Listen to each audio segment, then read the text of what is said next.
할렐루야. 예, 지금 이 시대를 삼불시대라고 말하죠. 삼불시대. 첫째는 불황, 아주 안 돼요. 참 불황이에요. 진짜 불황이죠. 예. 두 번째로는 불안, 너무나 불안해요, 세상이. 세 번째가 불확실성, 미래도 확실하지 않아요. 그래서 오늘 시대를 가리켜서 불황, 불안, 불확실성, 그런 시대라고 그래요. 그러나 하나님이 여러분과 함께 하시면 그 세 가지 불이 글자가 바뀌어질 줄로 믿습니다. 할렐루야. 불황이 뭘로? 호황으로 바뀌어지고 말이야. 불안은 뭘로? 평안으로 바꿔지고, 또 불확실성은 뭘로? 소망으로 바꿔지고. 불확실하지 않은데 소망. 여러분, 희망하고 소망하고 같을까요? 틀릴까요? 같은 것 같은데 사실은 틀려요. 희망은 인간적인 거, 인간적인 희망. 근데 소망은 인간적인 희망에다가 플러스 하나님이 함께 하시는 거예요. 아멘? 같아요? 틀려요? 이거 틀립니다. 내 혼자 희망을 가지면 되는 게 아니잖아요. 거기다가 플러스 누가? 하나님이 함께 하시면 된단 말이죠. 그래서 우리는 희망이 있다, 이 얘기보다는 소망이 있다, 이렇게 표현하는 것이 맞을 것 같아요. 부디 여러분 축복받으시기 바랍니다. 아브라함은 어떤 복을 받았다? 첫째는 자손이 잘 되는 복을 받았다. 두 번째로는 명예가 높아졌다. 세 번째로는 하나님이 절대로 보호해 주셨다. 네 번째로는 풍성한 물질의 축복을 받았다. 다섯 번째가 중요해요. 뭐라고 그랬죠? 축복의 조상이 되었다는 거. 축복의 조상이 됐다는 거. 아브라함 한 사람 때문에 그의 자녀 손이 오늘날 이스라엘 민족까지 축복받고 있잖아요. 그게 축복의 조상이 된 거예요. 저도요, 내가 우리 가정의 축복의 조상입니다. 믿음의 조상도 기고 축복의 조상이에요. 왜? 아무도 예수 안 믿었는데 제가 예수 믿고 형수들, 어머니, 형님, 아버지, 조카들 다 전도했어요. 그래서 내가 우리 가정의 믿음의 조상입니다. 동시에 축복의 조상이에요. 제가 예수 믿고 축복받으면서 나 자신만 축복받은 것이 아니라 우리 가정이 복을 받았어요. 우리 아버님이 사형제이신데 사형제 가운데 우리 아버지가 제일 못 살았어요. 근데 원래는 못 사는 거 아니었어요. 우리 할아버지가 한학자이셨는데 근데 딸은 없고 아들만 사형제라고 그래요. 우리 아버님 형제들이. 근데 이제 농사 또 이렇게 재산을 분배해 주는데 큰아들은 큰아들이라고 장자니까 많이 주고, 둘째가 우리 아버지고 셋째가 이제 우리 작은아버지였는데, 작은아버지는 요즘 말로 말하면 골목 깡패였어. 맨날 술 먹고 가서 사고만 저지르고 좀 못됐어요. 그런데 우리 그 작은 어머님이 굉장히 착하셨다고 그래요. 나는 잘 기억이 안 나는데 굉장히 착해서 우리 할아버님께서 저놈을 봐가지고는 송곳박을 땅 한 떼기 주고 싶지 않지만 며느리가 너무너무 착하니까 며느리를 봐서라도 줘야 되겠다 해서 또 많이 주더라는 거야. 그리고 막내는 막내니까 또 많이 주고. 근데 우리 아버님은 둘째인데 사실은 그 넓은 땅덩어리를 큰아들은 할아버지의 대를 이어서 한문 선생 하시느라고 농사 안 지었고, 우리 아버님 밑에는 맨날 이지도도 댕기면서 농사 안 지었고, 막내는 또 막내라고 농땡이 치고 그랬는데, 근데 우리 아버님이 농사를 많이 지었는데도 제일 조금 주더라는 거예요. 그래서 우리 아버님 함자가 이자, 통자, 구자인데 저 녀석은 어디 가다 내놔도 지 앞길은 끌어나갈 수 있어 이러면서 제일 조금 주더라는 거야. 그러면 그거라도 감지덕지하고 받아가지고 나오셨어야 되는데, 에이 기분 나쁘다고 말해요. 왜 나는 차별하냐고, 안 가져간다고. 이래가지고 이 양반이 그냥 진짜 당신 마누라하고 아이들 몇 명 하고서 우리 형님들이지요. 그러고 그냥 튕겨쳐 나와버렸어요. 그 나중에 살다 보니까 힘들면 다시 돌아가서 그거라도 주시오 했어야 되는데 자존심이 있어가지고 또 그러지 않고 그냥 살다 보니까 그 양반 성질 또 잘못 결단하는 바람에 우리 자녀들이 얼마나 고생했는지 말도 못해요. 제가 7남매인데 참 고생 많이 했어요. 한 집에서 그냥 어머니 아버지 사시고 형님 내외 또 두 번째 형님 내외 세 번째 형님 내외까지 한 집에 다 살 정도로 그렇게 어렵게 살았어요.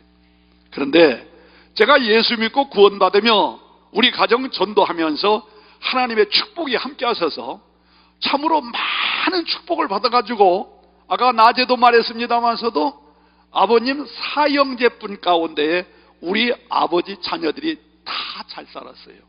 그 중에서도 내가 더 잘 살고, 그래서 내가 우리 가정의 믿음의 조상이요 또는 축복의 조상이라고 남이 인정하든 말든 내가 그렇게 인정합니다. 아마 그건 다른 사람들도 인정할 것입니다.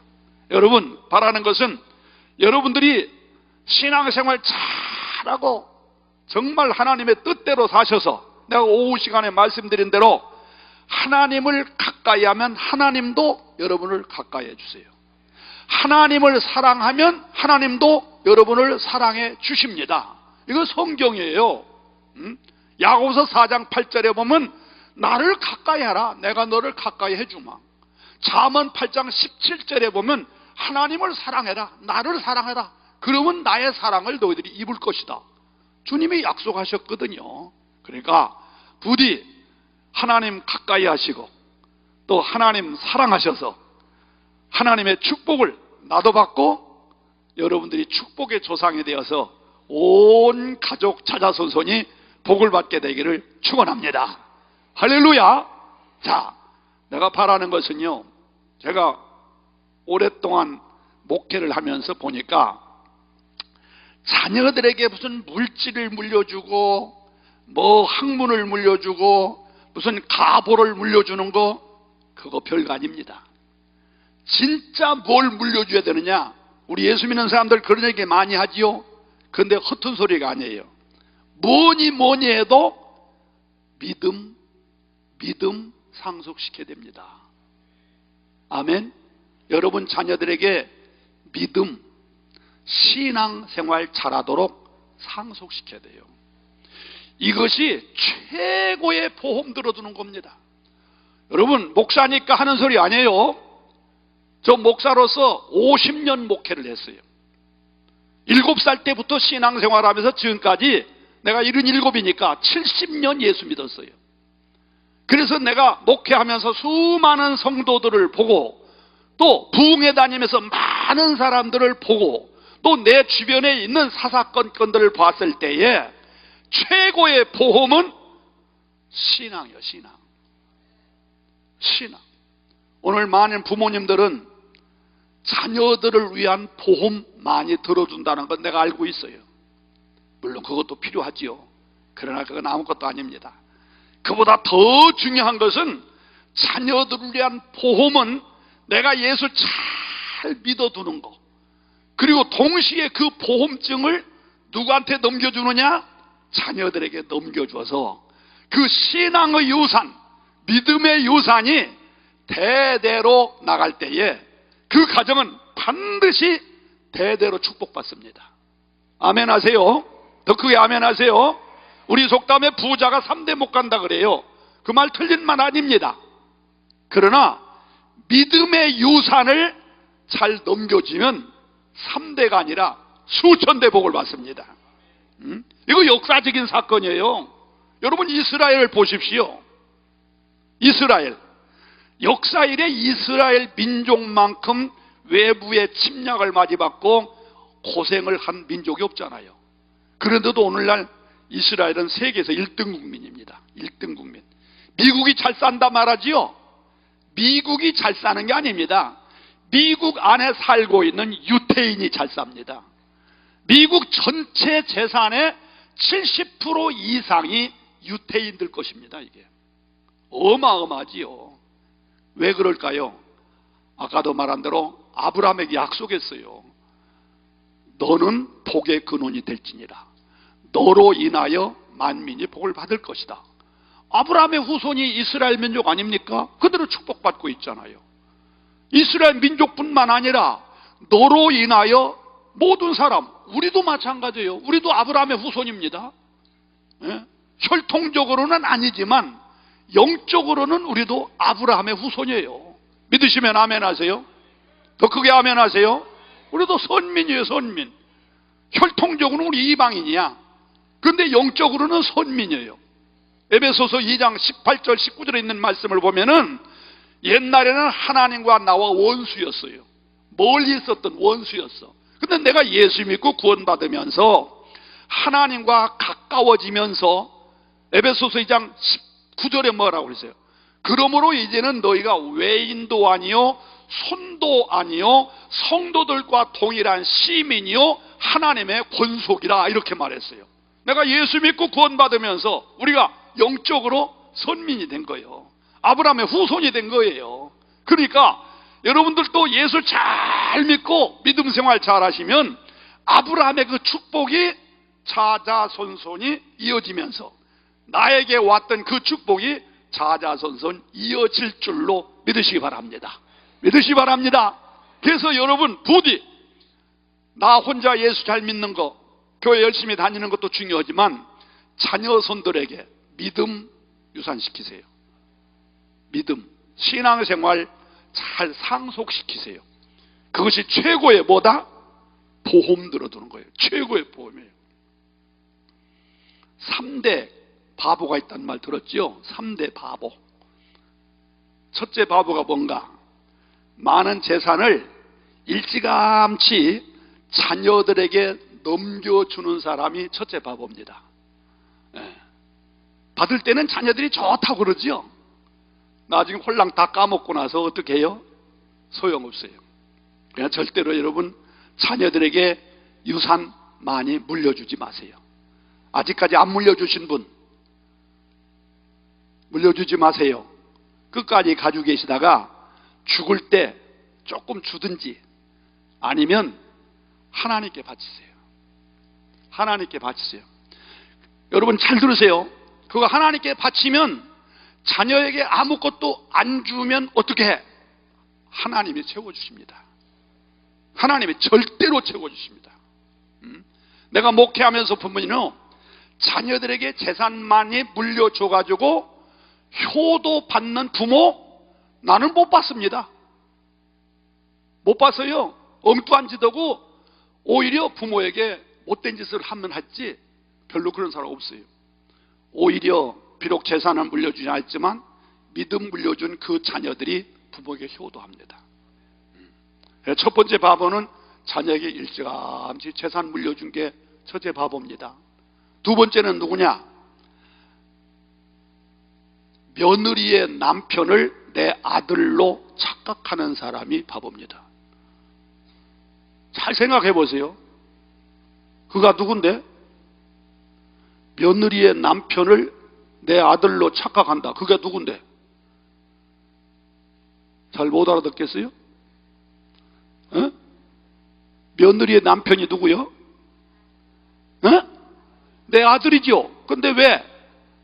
보니까 요즘은요 남자들이 별로 권리가 없어요. 재정권도 없고 큰 소리도 별로 못 치고 남편들이 돈 벌어가지고 아내 통장에 다 들어가 버리니까 별로 남자들이 힘이 없어요. 그렇기 때문에 이 며느리가 이렇게 도와주고 이렇게 해주지 않으면 힘이 없다니까. 그래서 며느리의 남편을 내 아들로 착각하고 잘못하면 오히려 더 큰 어려움을 당한다는 거지. 지혜롭게 잘해야 된다는 거야. 세 번째 바보는 누구냐? 자식이 잘 되면 늙음하게 팔자 좋을 줄로 생각하는 사람이 착각입니다. 바보예요. 그렇습니까? 물론 자녀가 잘 돼서 늙음하게 부모에게 효도하는 사람 없지는 않은데 확률적으로 별로 많지 않습니다. 요즘은요 이 애들이 버릇이 없어요. 장유유서 어른 애가 깨져버렸어요. 부모와 자식, 부자 유친이 깨져버렸어요. 별로예요, 별로. 자식도 내 품 안에 있을 때 내 자식이고, 초등학교 다닐 때까지만 해도 내 아들, 내 자식입니다. 그런데 중학교만 들어가면 이 자식이 사촌으로 바뀌어버려요. 사촌으로. 좀 멀어져요. 대학만 들어가면 팔촌이 돼버려요. 팔촌. 아주 더 멀어져요. 세계가 달라지고 대화도 안 되고, 이 사는 모습이 영 아니고 별로. 부모와 자식 관계가 자꾸 멀어져 가요. 장가가고 시집가면 더 멀어져 버리고, 취직해서 돈 벌으면 더 멀어져 버리고. 이게 참 기가 막힙니다. 그러면 그 자식이 언제 내 자식이 되느냐? 시집가고 장가나 아들 딸 낳고 집장만 하고 생활이 안전하면 내 자식 되냐? 아니에요. 그때쯤 되면은 장모의 자식이 장모, 처갓집 자식이 되지 내 자식 안 돼요. 멀어져요. 더 멀어져. 그럼 언제 내 자식이 돼?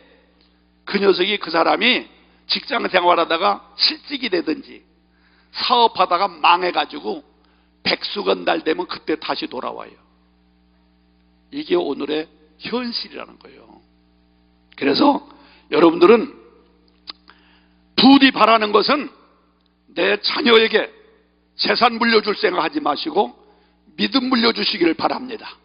그리고 혹 재산이 있으면 주님의 몸된 교회를 위해서 멋있게 쓰세요.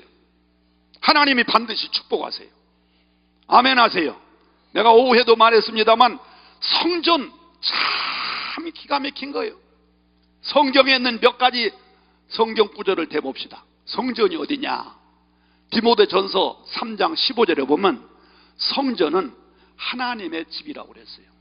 하나님의 집. 믿으시면 아멘 하세요. 이 성전이 누구 집이다? 하나님의 집이다. 시편 11편 4절에 보면 성전은 하나님이 계신 곳이라고 그랬어요. 물론 하나님은 천지 만물 어디나 다 계시지만 특별히 이 성전은 하나님이 계신 곳이라고 그랬어요. 또 신약 성경에 가서 에베소서 1장 23절에 보면 성전은 예수님의 몸이라고 그랬어요. 이야, 얼마나 기가 막힙니까? 예수님의 몸이라고 그랬어요. 또 사도행전 20장 28절에 보면 성전은 예수님의 핏값을 주고 산 곳이라고 그랬어요. 핏값을 주고 산 것, 생명을 주고 샀다 이거지요. 요한계시록 2장 1절에 보면 이 성전은 우리 주님이 운행하시는 곳이라고 그랬어요. 그러니까 이 성전과 하나님, 성전과 예수님, 그리고 더 나아가서는 성전과 성령님은 아주 직접 관계가 되는 집이 성전이라는 겁니다. 할렐루야. 그러므로 이런 성전을 가까이 하고 또 성전을 사랑하고 성전을 위해서 몸 바치고 성전을 위해서 물질 드리면 여러분 상식적으로 생각해 보세요. 하나님이 계시지 않으면 몰라도, 예수님이 계시지 않으면 몰라도 당신의 핏값으로 준 그 집, 하나님이 계신 그 집을 위해서 몸과 물질과 시간을 투자한 사람에게 복을 주시겠습니까? 안 주시겠습니까? 상식적으로 생각할 때 반드시 복을 주신다는 거예요. 할렐루야. 여러분 교회에 행여나 성전 건축할 기회가 있으면 아낌없이 드리세요. 아낌없이. 내가 신앙생활하는데 성전 건축은 내 일생에 한 번 있을지 말지입니다. 있을지 말지예요. 그렇잖아요. 교회마다 성전 건축하는 거 아니니까 있을지 말지야. 그러면 그렇게 중요한 성전 건축하는 일에 내가 한몫 낀다는 거, 내 정성과 내 물질과 나의 정신을 투자한다는 거, 이거 하나님이 얼마나 기뻐하시겠어요? 얼마나 축복하시겠어요? 저는 제 자랑이 아니라 제가 목회를 하면서 성전 건축을 5번 해서 5번, 또 수양관 건축을 1번, 모두 6번이나 제가 성전 건축을 했어요. 자, 이러다 보니 어떻게 됐겠어요? 신자들 보고 돈 내라고만 했겠어요? 제 자신이 정말 아낌없이 하나님 앞에 바쳤어요. 나는 못 써도 하나님 앞에 정성껏 드렸더니 하나님이 당신의 집을 위해서, 당신이 계시는 그 성전을 위해서 투자한 저에게 엄청난 복을 주시면서, 낮에도 말씀드렸지요.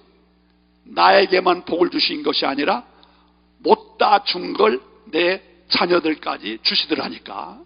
그것도 모자라서 지금 내 손주들에게까지 이어지더라니까. 믿으세요? 더 크게 믿으세요? 여러분, 성전 건축을 위해서 최선을 다해보세요.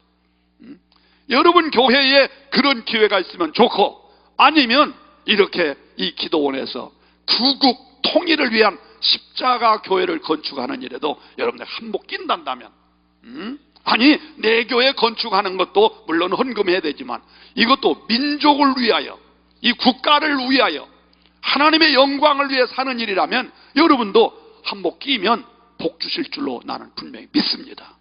할렐루야. 제가 청주에 있을 때에 청주에서 목회를 좀 했어요.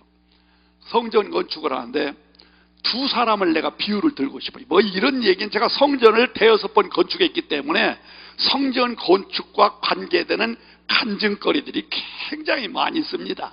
막 기적의 역사, 축복의 역사, 또 반대의 역사, 벌받고 저주받고 망한 역사, 이런 얘기들이 사실 많이 있어요. 그런데 제가 청주에서 목회할 때 이런 일이 있었어요. 성전을 옮겨 지어야 되겠는데 사실 돈이 모자란 거예요. 그래서 이제 그래도 성도들에게 헌금 약속을 하고 했는데, 그 교회에 강문옥 집사라고는 분이 하나 있어요. 이북에서 오신 분인데 아들이 하나 있어요. 근데 원래 그 영감님이 땅덩어리를 좀 가지고 있었는데 아들이 쏠락쏠락 다 까먹어 버렸어요. 노름에서 없이고 술 먹고 없이고 뭐 다 없애버리고서 딸랑 있는 것이 땅 460평, 밭 460평만 가지고 있는 거예요. 그래서 자기가 이제 나이가 먹어서 죽을 때도 가까이 그런데, 모처럼 성전 건축하는데 자기도 헌금을 한번 하고는 싶은데 이거 돈이 없는 거예요. 아들이 다 까먹어 버리고. 한번 나한테 찾아왔어요. 목사님, 저도 성전 건축하는데 동참하고 싶은데 제가 가진 것이 없습니다. 그저 내가 통통 덜으면 그냥 몇십만 원은 만들 수 있는지 몰라도 가진 것이 없습니다. 이래요. 그래서 제가 그러면서 하는 말이, 제가 지금 밭이 460평 있는데 이거 그냥 몽땅 바치고 싶은데 그러면 또 어떻게 살아요? 그래서 그냥 못하겠습니다 이러는 거야. 그래서 제가 용기를 내가지고 그런 얘기를 했어요. 집사님, 그러면 그 밭을 팔아서 바치십시오 그랬어요. 그럼 저는 어떻게 살라고요? 아들인데 아들이 행방불명이 돼요. 다 돈 다 까먹고 행방불명이 돼버려서 뭐 돌보지도 않고 이러니까, 혼자서 밥그릇 잡수니까 힘들으니까 하나님 앞에 밥 바치라고 그랬어요. 아니 내가 직접 얘기 안 했구나. 직접 얘기하면 시험 들을까 봐서 그분하고 가까운 집사님에게 이런 언지를 줬어요. 우리 교회는 돈도 없고 그거 팔면 돈이 나오니까 그걸 팔아가지고 하나님 앞에 바치면 그분의 남은 여생을 교회가 먹고 살도록 해주겠다, 이런 언지를 주었어요. 직접 얘기하면 또 시험 들으니까 말이에요. 그랬더니 이게 그대로 가서 전달했는지 그분이 이걸 좋게 받아들였다고 그래요. 그럼 됐다고. 그래서 결국은 그 땅을 팔아가지고 성전 건축하는데 참 큰 몫을 감당하게 되었습니다. 그래서 교회는 또 약속대로 이 교회에 조그만 사택을 하나 치면서 저쪽 옆에다가 방을 한 칸 들여가지고 그분이 평생 사실 수 있도록 방을 만들어 드리고, 또 교회에서 작은 것이지만서도 생활비를 꼬박꼬박 드렸어요. 이러면서 열심히 하니까 그 아들이 나가버렸는데 소문을 들었어요. 자기 어머님이 그 땅을 팔아가지고 교회에다 바치니까 교회에서 그분에게 방해주고 그분에게 또 매월 이렇게 생활비가 준다는 이런 말을 듣고서 감동을 받아버려요. 감동을. 그동안 자기 어머니하고 소식을 딱 끊고 연락을 안 했는데 감동을 받아가지고 뒤늦게 찾아왔어요. 보니까는 뭐 허술하지요. 그래도 거기서 열심히 일을 해가지고 자기 나름대로 열심히 일해가지고 돈 좀 벌어서 결국은 집도 장만하고 잘 살고, 그 할머니 집사님은 교회에서 평생 살다가 이제 교회에서 다 끝까지 살려드리고, 그리고 죽을 때 교회 장례로 해가지고 깨끗이 치러드렸습니다. 영광이지요. 내가 알고 있기로 그분은 아마 하나님 나라에 가서 보면 참 하나님이 큰 영광 주실 줄로 나는 믿습니다. 안 그러겠어요? 근데 또 한 사람이 있어요. 서모 집사라고, 이름은 내 밝히지 않겠어요. 서모 집사가 있는데, 교회가 성전 건축하는데 제가 제일 솔직히 기대한 것은 그분이었어요. 그분이 땅도 많고 또 공무원 생활하면서 좀 수입도 괜찮고 괜찮은 사람이에요. 그래서 제일 기대를 했는데, 이 양반이 성전 건축한다니까 멀쩡한 예배당 놔두고 왜 성전을 건축하냐고. 근데 사실은 멀쩡하지 않아. 비도 새고 손 볼 때도 많이 있고, 다시 짓든지 아니면 개축을 하든지 아니면 리모델링을 하든지 하긴 해야 되는데, 그 사람 눈으로는 멀쩡한 예배당을 놔두고 왜 그걸 고치려고 그러냐고. 반대하고 싶으니까, 제가 헌금하기 싫으니까. 그런데 헌금에 동참하지 않더니 나중에 알게 모르게 쏙 빠져나가더니 교회를 안 나와버려요. 못 오겠어요. 안 나오면 하는 거지. 결과는 어떻게 됐을까요? 하나님이 절대로 그를 사랑하시지 않았습니다. 결국 그 자녀들이 탈선되어 집안이 망해버리더라고요. 나는 그걸 보면서, 야, 하나님 참 두려운 하나님이구나. 평생에 성전 건축하는 일이 한 번 있을지 말지한 그 좋은 찬스를 놓치고 결국 그렇게 되는구나. 내가 그걸 보면서 얼마나 두려운지 모르겠더라고. 여러분, 다시 말합니다. 정말 내 일생에 성전 건축 한 번 있을지 말지예요. 이러한 일에 여러분 동참하셔서 개교에서 최선을 다하시고, 또 아니면 정말 이런 기도원에서 이런 성전 건축하는 일에 협력하신다면 하나님이 여러분을 축복해 주실 줄로 나는 믿습니다. 더 크게 아멘 하십시다. 그리고 핵심은 조금 빗나갔습니다만서도 아브라함이 축복의 조상이 되어 그로 인하여 자자손손이 복을 받은 것 마냥 여러분들도 신앙생활 잘 하셔서 축복의 조상이 되시기를 바라고, 그리고 그 놀라운 믿음, 그 놀라운 신앙을 나만으로 끝나지 말고 자녀손들에게 유산으로 넘겨줘서 그것이 최고의 보험이라고 생각하시고, 여러분들의 가정은 자자손손이 복을 받는 축복의 가정이 되시기를 예수 이름으로 축원합니다. 더 크게 아멘. 자, 그러면 아브라함이 오늘 본문 속에서 그런 축복을 받게 된 이유를 하나 더 말씀드리고 마치려고 그래요. 아브라함이 축복을 받은 이유는, 아브라함은 본문에도 나와 있습니다만 시험에 합격하고 복을 받았습니다. 다 같이 시작. 시험에 합격하고 복을 받았다. 다시 한번 시작. 시험에 합격하고 복을 받았다. 자, 물어봅시다. 아브라함은 어떤 시험에 합격했을까요? 하나님이 아브라함을 시험했다고 그랬어요. 그 시험 문제가 뭐였어요? 네 아들 독자 누구?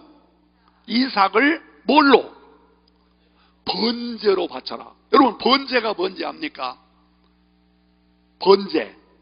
번제는 소나 양이나 짐승을 잡되 티도 좀도 흠도 없는 깨끗한 짐승을 잡아서 목을 자르든지 아니면 목을 비틀어 죽이는 겁니다. 그리고 각을 뜹니다. 그래서 속에는 모든 내장은 다 꺼내서 버리고, 그리고 통살, 껍질은 벗기고 각을 떠서 다 버리고 통살만 불에다 올려놓고 불살라 올리는 것이 그게 번제입니다. 근데 하나님께서 말해요. 아브라함에게, 아브라함아, 내가 너에게 백세에 주었던 그 아들 독자 이삭을 번제로 바쳐라. 이야, 이 시험에 합격할 수 있을까요? 그거 아무나 하겠어요? 아니, 저 지금 큰소리 뻥뻥 치고 믿음 좋다고 얘기했었는데, 나는 아들 둘에 딸 하나인데 하나님께서 나보고, 야, 네 아들 중에 한 놈 번제로 바쳐라 그러면 미안하지만 하나님 저 그만 물러나겠습니다. 그거 쉬운 일이 아니잖아요. 근데 하나님께서 아브라함에게 네 독자 이삭을 번제로 바쳐라. 그때 아브라함은 예 하고 순종했다는 거예요. 참 대단하지요. 여러분 같으면 우리 앞에 계신 권사님 자제분들이 몇인지 모르겠습니다만서도 앞자리에 앉아서 은혜를 많이 받으시는데 네 자녀 가운데 하나 바쳐라 그러면 바치겠어요? 도망가지요. 도망가. 쉬운 일이 아니에요. 그런 일화가 있어요.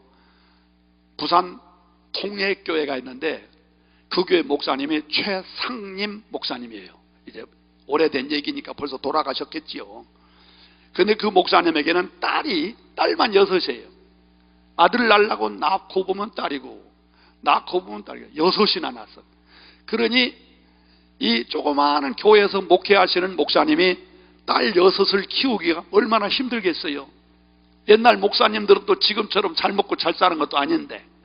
근데 대구에 있는 큰 막 사과밭, 과수원을 경영하는 장로님이 한 분 계신데 이분에게는 아들도 없고 딸도 없는 거예요. 근데 어떻게 그분을 알아가지고 그 최상림 목사님을 찾아가서 목사님, 딸들이 많은데 그 딸을 저한테 좀 양녀로 보내주세요. 아시다시피 저는 참 재산이 많습니다. 근데 이 재산을 누구한테 넘겨줄 수도 없고 그러니 양녀로 보내주시면 제가 잘 키워서 나중에 큰 다음에 이 아이가 엄마 아빠 앞으로 가겠다 하면 보낼 수도 있습니다. 그러나 그냥 제가 잘 키워서 양녀로 키워서 이렇게 하겠습니다. 이야, 이거 얼마나 수지 맞는 얘기예요. 부모의 입장으로서 말이에요. 제대로 먹이지도 못하고 입히지도 못하는데 어이구 그 부잣집 장로님이 딸을 나한테 주면 양녀로 키워서 잘 하겠다고 얼마나 수지 맞는 얘기예요. 아이고 좋습니다 대답을 했어요. 그 집에 가서 사모님하고 의논을 했어요. 여보 여차저차 처차한데 누구를 보낼까? 그러니까 사모님이 아주 기가 달콤한 거야. 아 좋다. 그럼 누구를 보낼까? 누구를 보내려고 생각해 보니까 만만치는 않아요. 큰 딸을 보내자니 아이고 맏딸을 어떻게 보내요? 못 보내는 거예요. 둘째 딸을 보내자니 아이고 둘째 딸이 또 살림을 그렇게 잘하는데 걔를 또 어떻게 보내요? 그럼 셋째를 보냅시다. 아이고 그 셋째가 우리 집에 아주 그냥 아주 분위기를 만들고 아주 집안의 재롱꾼인데 그 녀석을 어떻게 보냅니까? 그럼 넷째를 보냅시다. 그랬더니 이 넷째는 약간 장애를 가져서 약간 장애가 있어. 아니 안 주면 안 주지 어떻게 장애를 가진 딸을 줍니까? 다섯째를 보냅시다 했더니 그놈이 또 6 형제들 가운데 제일 머리가 좋고 공부를 잘해 이놈이. 아이고 걔를 또 어떻게 보냅니까? 그럼 막내를 보낼까? 막내를 어떻게 보냅니까? 이래가지고 딸이 6이나 되는데도 첫째에서부터 6째까지 따져봐도 아무도 보낼 사람이 없어. 그것도 무슨 몸종으로 보내는 것도 아니고 심부름꾼으로 보내는 거 아니고 양녀로 보내서 잘 먹고 잘 입고 공부시켜주고 잘해주겠다는데도 그래도 보낼 사람이 없어서 연락했어요. 장로님 죄송합니다. 좋게 생각했는데 막상 보내려고 생각해 보니까 아무도 없네요. 왜 내가 이런 얘기를 하느냐? 세상에 요즘이야 딸이 포하지만 옛날에는 딸 찾고 나면 엎어놓으라고 그러잖아. 별로 인정도 못 받던 그런 때인데도 딸이 6인데도 하나를 보낼 수가 없어서 말았거든. 하물며 둘도 없는 외아들 독자 이삭을 그것도 그냥 번제 목을 자르고 껍질을 벗기고 각을 떠서 내장은 버리고 불에다 태워드리는 번제로 바쳐라. 이런 시험 만약에 여러분에게 준단다면 합격할 수 있을까 없을까? 할 수 있어요 없어요? 아무도 없어요. 그러면 하나님이 왜 아브라함에게는 그런 시험을 하셨을까? 하나님은 꼭 왜 아브라함에게 그런 시험을 하셨을까? 그럼 하나님은 아브라함에게만 그런 시험 하시고 우리는 안 하실까? 아닙니다. 우리에게도 할 수 있어요. 그런데 그런 시험이 온다면 우리가 어떻게 그 시험을 감당하겠냐 이거예요. 아니 하나님이 고기를 잡수시면 황소 10마리를 잡아달라 하시든지 양고기를 좋아하시면 양을 잡아달라 하시든지 하필이면 인육 사람 고기가 무슨 맛이 있다고 이삭을 제물로 바치란 말인가 하고 펄펄 뛰고 거절할 겁니다. 그런데 아브라함은 하나님이 하라 할 때 이해했다는 거예요. 순종했다는 거예요.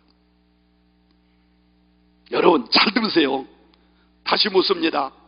하나님이 아브라함에게 시험한 것은 독자 이삭을 바쳐라, 그 시험일까?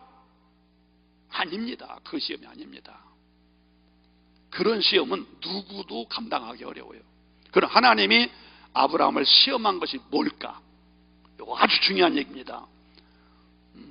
여러분 교회 목사님들이 이것 아마 못 찾을 수도 있어요. 아주 중요한 거예요. 그건 뭐냐? 하나님이 아브라함을 시험한 것은 내가 너에게 약속한 것을 지금도 믿고 있느냐 없느냐, 그걸 시험하는 거예요. 내가 너에게 약속한 것을 지금도 믿고 있느냐 없느냐, 이걸 시험하는 거예요. 하나님은 아브라함의 아들 독자 이삭을 무식한 말로 말합시다, 잡아먹을 생각 전혀 없습니다. 번제물로 받을 생각 전혀 없으십니다. 다만 아브라함을 시험한 것은 내가 너에게 약속한 그것을 지금도 잊어버리지 않고 있느냐, 내가 너에게 약속한 그 말씀을 지금도 의심하지 않고 믿고 있느냐, 이거 시험하는 거예요. 자 보세요. 하나님이 이삭을 잡아먹을 생각이 있었는가 없었는가, 성경을 보세요. 자, 창세기 15장을 펴보세요. 창세기 15장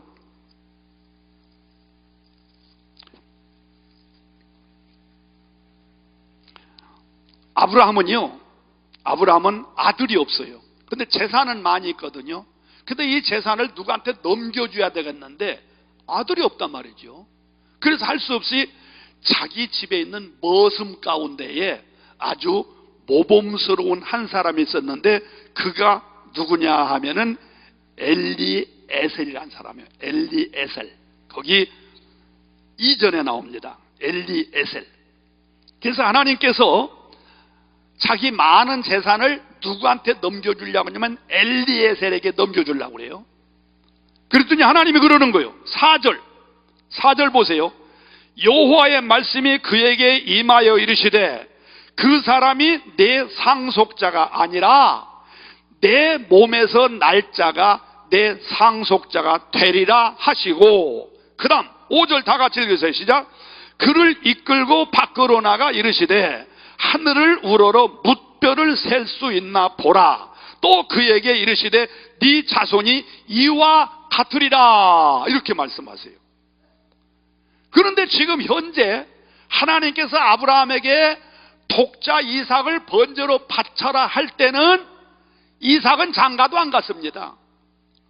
자손도 없어요. 그냥 총각이요, 총각. 총각이라기보다는 그냥 소년이요. 17살에서 18살 먹었을 때의 그 소년입니다.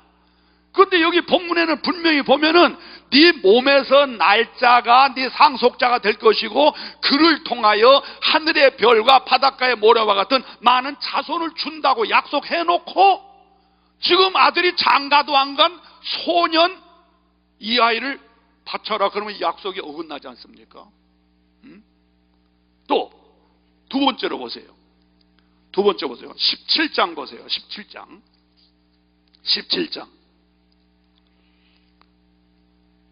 19절 말씀.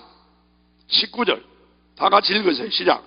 하나님이 이르시되 아니라 내 아내 사라가 네게 아들을 낳으리니 너는 그 이름을 이삭이라 하라. 내가 그와 내 언약을 세우리니 그의 후손에게 영원한 언약이 되리라, 이랬어요. 이 얘기는 무슨 얘기냐면요, 아브라함이 내 몸에서 난 자가 상속자라고 했으니까, 그러면 그때는 지금 현재 이때는 이삭이 없거든요. 근데 그때는 내 몸에서 난 자가 있어요. 그가 누구요?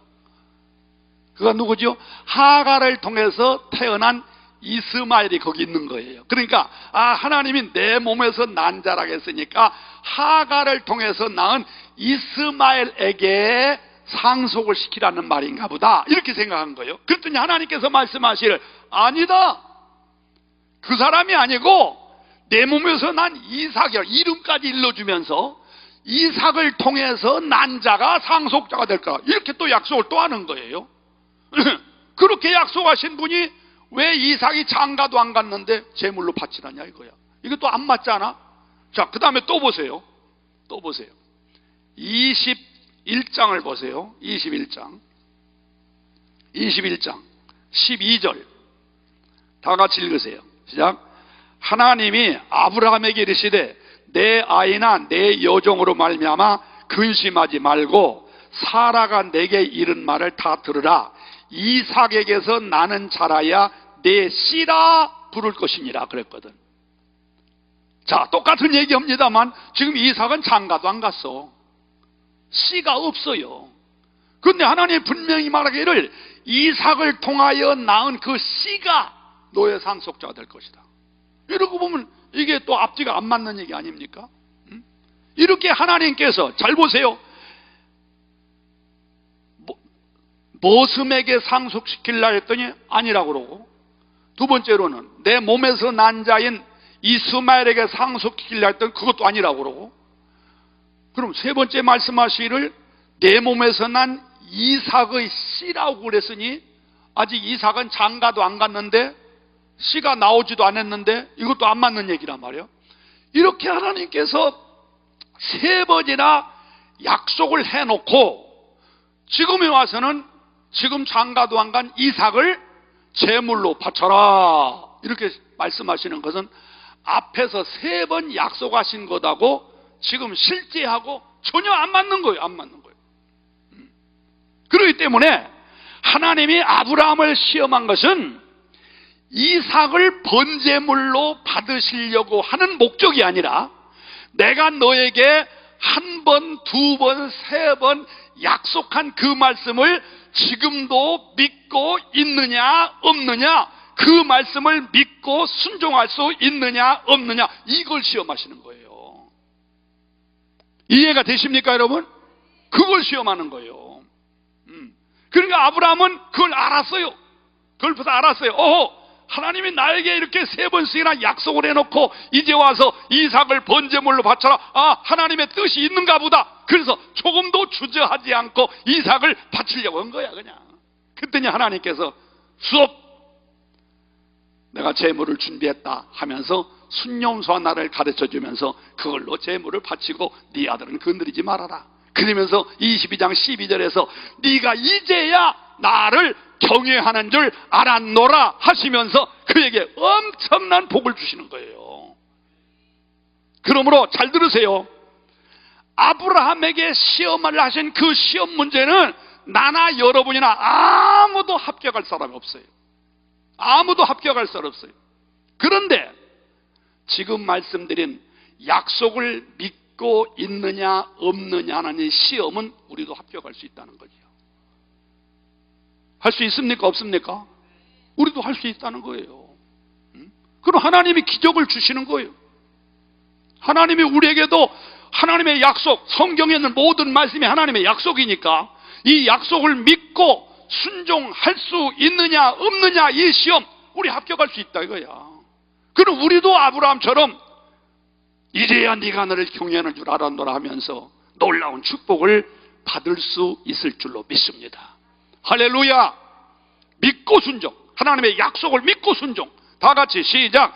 하나님의 약속을 믿고 순종합시다. 다시 한번 시작. 하나님의 약속을 믿고 순종합시다. 쉬운 일은 아니에요. 제 경험이 있는데 오래전에 제가 교통사고를 한번 당한 일이 있어요. 어디 시골 고향집에 갔다 오는 길인데 해가 저물어서 잘 안 보이는데 갑자기 막 경운기가 뛰어들어와 가지고서 내 차가 막 뒤집혀 버렸어요. 우리 앞에 우리 안 식구도 아들도 나도 타고 있었는데 갑자기 뒤집혀 가지고 사고를 당했는데 참 그래도 천만 다행하게도 경상이었어요. 경상. 그 중에서 내가 조금 많이 다친 편, 운전수 바로 옆에 내가 탔기 때문에, 그리고 나머지는 다 이상이 없었어요. 그래서 다행이다 하나님 감사합니다 그러면서 그 상대편 실수한 사람 경운기니까 보험에 들은 것도 아니고 그냥 우리가 뒤집어 쓰고 말고 다행히 이걸로 끝나게 참 다행한 일이다 그러고서 그냥 헤어지고 말았어요. 어디 삽니까? 전화번호고 주소도 다 알아보지도 않고 그냥 올라왔어요. 그런데 하룻밤을 자고 일어나 보니까 교통사고는 그럽디다. 그때는 별거 아닌 줄 알았는데 하룻밤 자고 일어나니까 온몸에 막 쑤시고 아프고 막 결리고 막 미치겠어요. 그냥 어떻게 힘든지 말이에요. 그래서 병원에 가서 지압도 받고 침도 맞고 물리치료도 받고 이래도 이게 회복이 안 되는 거예요. 근데 놀라운 것은 그 사고 난 지 8일 후에 캐나다 토론토에 가서 부흥회를 하도록 약속이 돼 있고 그 집회가 끝나고 나면 LA 와서 애나헤임 또 뉴욕 이렇게 집회를 4군데를 약속을 해놨어요. 그래서 한 8일 정도 치료를 받으면 낫겠지 이 정도니까 그냥 회복이 되겠지 했는 이게 하루가 가도 이틀이 가도 이거 안 되는 거예요. 부흥의 날짜는 다가오고 이제 와가지고 내가 여차여차 사고가 있어 못 가겠다 그러면 세상에 그 교회가 어떻게 됩니까? 그동안 오랫동안 준비해놓은 부흥회가 강사가 못 온다고 그러니 우리 한국 내 같으면야 그냥 누구 와서 하시 올 수 있지만 외국에서 누가 올 수가 있겠습니까? 큰일 난 거예요. 그러니 간다고 할 수도 없고 안 간다고 할 수도 없고 얼마나 고민이 되는지 말이에요. 하나님 앞에 간절히 기도했어요. 하나님, 이건 너무나 중요한 약속을 내가 어깁니다. 이거 어떻게 하면 좋습니까? 내가 만약에 부흥회를 안 가면 그 교회는 뭐가 되고 또 성도들이 얼마나 실족하겠습니까? 하나님 앞에 간절히 기도하는데 내 마음속에 시편 121편이 딱 떠올라요. 시편 121편 자세히 읽어봤습니다. 다 아는 구절이지만 여호와의 도움이 어디서 올고 천지를 지으신 여호와께로다. 낮의 해와 같이 밤의 달과 같이 너를 지켜주시고 특히 마지막 절에 보면 너의 출입을 지금부터 영원까지 지켜주리라 그 말씀이거든요. 그래서 그 말씀이 딱 떠오르면서 하나님이 나에게 주시는 약속의 말씀이다. 하나님이 나를 인도하시고 보호하시고 지켜주시고 출입을 역사하신다는 말씀이니까 그냥 믿음으로 가자. 그게 가려고 하니까 우리 교회 최성룡 장로님이라고 한의사이신데 그분이 이제 막 침도 놓고 막 여러 물리도 하고 이럴 분인데 내가 부흥회 갔나 깜짝 놀래. 목사님 절대 안 됩니다. 이거 치료받을 때 치료받으셔야지 가서 2, 3일 있다 오는 것도 아니고 한 달 후에 오신다는데 어떡하려고 그럽니까? 더군다나 외국에 가면은 의료 혜택도 받을 수도 없고 어떡하려고 그럽니까? 안 됩니다. 안 됩니다. 여기 내 마음에 갈등이 오는 거예요. 의사의 말을 들어야 되느냐? 하나님의 약속을 믿어야 되느냐? 어느 걸 선택했을까요? 그렇죠. 하나님의 약속을 믿어야지요. 말할 거 있으면 갔어요. 갔어. 나 혼자 가기로 약속됐는데 아무래도 혼자는 안 되겠다 싶어서 우리 와이프 사모하고 비행기 티켓 얻어가지고 같이 갔어요. 한국에서 토론토까지 가는데 자그마치 15시간 비행기를 타고 가지 않습니까? 얼마나 힘들고 어려운지. 그래도 하나님의 약속을 믿고 가자. 그래서 첫날 저녁에 강단에 서서 딱 설교를 하는데 나는 이게 목이 아프고 몸만 아프고 이런 줄 알았더니 막상 마이크를 들고 설교를 하는데 성대신경까지 건드려가지고 말이 잘 나오지를 않는 거예요. 그래서 막 아락을 쓰면서 그날 저녁에 막 식은땀을 쫄쫄 흘리면서 설교를 마치고 호텔에 왔습니다. 와가지고 큰일 났어요. 이거 이제 부흥회가 시작인데 이거 어떡하나 말이야. 큰일 났어요. 하나님 앞에 기도했어요. 하나님, 저 의사 말을 들을 거 그런 것 같습니다. 그러나 하나님이 내게 말씀하셔서 시편 121편의 약속을 믿고 내가 여기까지 왔는데 하나님 어떡합니까? 하나님 보호해 주시고 지켜주시고 역사해 주십시오. 이렇게 기도하고 나가다가 제가 내 고개를 이렇게 들었어요. 한국에서 물리치료할 때 이거 안 했겠어? 막 물리사들이 그냥 고개를 빼고 막 집어넣고 그냥 팔을 잡아당기고 막 어깨를 별짓을 다 해도 여전했는데 내가 몸이 아픈 사람이 내 고개를 돌릴 때 제대로 돌렸겠어요? 그래도 억지로 하나님의 약속만 믿고 왔습니다. 이러고 있는데요, 갑자기 여기 어디선가 우두둑 소리가 나요. 내 귀에 들릴 정도 우두둑 소리가 나더니, 세상에 여러분, 그렇게 일주일 동안 별의별 방법으로 치료를 받았어도 아팠던 그 몸이 말이요, 이 순간 우두둑 하는 소리에 언제 아팠던가 싶게 싹 나서 버리는 거 있지. 할렐루야. 그냥 뭐 언제 아팠던가 싹 나서 버렸어요. 그냥 그게 아무 이상 없는 거예요. 그래서 그 다음날 새벽부터 부흥회를 인도했는데, 여러분, 원래도 부흥회 인도 잘하지만 그 자리에서 체험한 이 목사가 얼마나 설교를 잘했겠어. 신나게 설교했죠. 신나게 막 열심히 복음을 전하고 내 간증을 해가면서 이런 일이 있었다고 했더니 신자들이 은혜를 받아가지고 그 토론토에 있는 베델교회 얼마나 은혜를 많이 받고 막 테이프가 팔려나가고 그 사실을 알고 이웃교회에서 와서 은혜 받고, 그 바람에 그 뒤로 카나다 부흥회를 5번이나 또 갔어요. 소문이 나가지고. 여러분, 내가 왜 얘기를 합니까? 약속을 믿고 하는 것이 이게 축복이라는 거예요. 하나님이 나를 시험한 거예요. 아브라함과 같은 시험은 아니지만 그래도 비슷한 시험을 하나님이 하신 거야. 내가 너와 함께 하마, 너의 출입을 내가 지켜주마. 그 약속을 믿고 갔으니까 하나님이 나에게 기적을 주셔서 치료의 광선을 바라셔서 병을 뽑아내 주시더란 말이지. 저는 이게 얼마나 내게 간증이요 체험인지 말이야. 그래서 어떤 일을 할지라도 하나님의 약속을 믿고 나가면 하나님은 그게 바로 시험이라는, 그게 시험이야. 하나님은 이런 시험을 나와 여러분에게 똑같이 주시는 줄로 믿으시기 바랍니다. 독자 이삭을 바쳐라, 네 아들 아무개를 바쳐라, 그런 시험은 절대 하시지도 않고 주어도 이길 사람 없습니다. 저도 마찬가지고. 그러나 내가 너에게 약속한 말씀을 지금도 믿고 있느냐? 내가 너에게 약속한 말씀을 너 지금도 믿고 순종할 수 있느냐? 이 시험은 우리에게 똑같이 있다는 거예요. 그 시험에 합격만 하면 하나님은 복을 주신다는 거예요. 아멘 하시기 바랍니다. 여러분, 우리에게 최고의 축복이 뭘까요? 하나님이 함께 하시는 거예요. 하나님이 함께 하시는 거. 근데 빌립보서 4장 9절에 있는 말씀을 보면, 너는 내게 배우고 듣고 본 바를 행하라, 순종하라. 그리하면 평강의 하나님이 너와 함께 하시리라 라고 약속하고 있어요. 순종할 때 신명기 28장 1절로 14절에 있는 말씀을 보면, 순종할 때 하나님께서 놀라운 축복을 기적적으로 주신다고 그랬어요. 사랑하는 성도 여러분, 부디 하나님의 약속을 믿으시기를 축원합니다.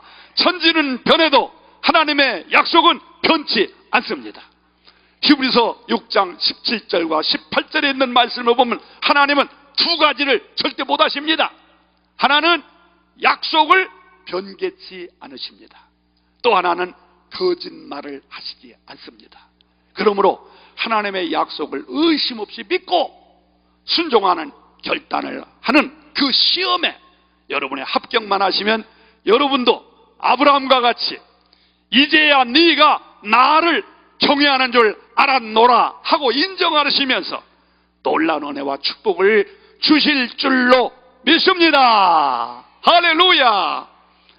우리 모든 성도에게 아브라함의 축복이 함께 하시기를 다시 한번 축복해 드립니다. 다 같이 기도하겠습니다. 다 같이 오라.